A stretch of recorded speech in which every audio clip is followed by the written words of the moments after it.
కశ్వి, మనం పట్టుకునే ఆట ఎలా ఆడాలి? ఫర్ ఎగ్జాంపుల్, ఇప్పుడు దొంగ ముందు వెళ్తున్నాడు, పోలీస్ వెనకాల.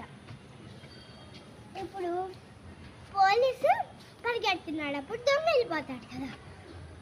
అప్పుడు పోలీస్ వెనకాల నుంచి ఫాస్ట్గా వెళ్ళి క్యాచ్ చేసుకుంటాడు. అట్లాగే పోలీసు బంధించేస్తాడు. అట్లాగే ఇప్పుడు ఒకళ్ళు వెనకాల ఉంటారు, ఒకళ్ళు ముందు ఉంటారు. ముందు వాళ్ళు పరిగెడితే వెనక వాళ్ళు పట్టుకుంటారు. ఆ తర్వాత మళ్ళీ పట్టుకున్న తర్వాత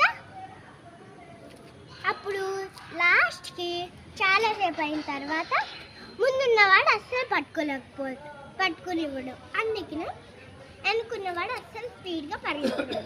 ముందున్నవాడు స్పీడ్గా పరిగెత్తి అప్పుడు అట్లా వెళ్ళిపోతాడు ఎక్కడికో. అప్పుడు నెక్స్ట్ అది అయిపోయిన తర్వాత మళ్ళీ వెనుక్కున్నవాడు ముందుకు వస్తాడు.